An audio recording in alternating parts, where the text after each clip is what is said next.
මේ සුළු දේවල් අපිට බාධාවක් බාධාවක් වෙන්න බෑ. அதே இதில் 4வது அதிகாரத்துக்கு மேல் ஆண்டவர் சொல்றார் 3வது வசனத்திலே, பக்தி உள்ளவனை கர்த்தர் தமக்காக தெரிந்து கொண்டார் என்று அறியுங்கள், நான் கர்த்தரை நோக்கி கூப்பிடுகையில் அவர் கேட்பார்.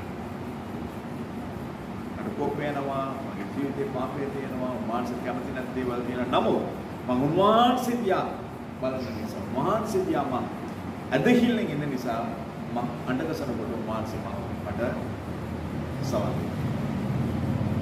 இத்தனை காரியங்கள் நம்முடைய வாழ்க்கையில் இருந்த பொழுதிலும் கர்த்தர் நான் கூப்பிடும் பொழுது, அவர் மீது நம்பிக்கை வைத்து, அவர் மீது பக்தி ஆயிரும், அவரை நான் கூப்பிடும் பொழுது ஆண்டவர் என்ன சொல்றாரு, எனக்கு செல்லும். அல்லேலூயா. அந்த தேவன் யாருமே பரிசுத்தவான்கள் கிடையாது, எங்கள் யாருமே பரிபூர்ணம் கிடையாது. அவர் சுத்தவான்கள் பூர்ண வெச்சாயத்து நம்ம உன்வான்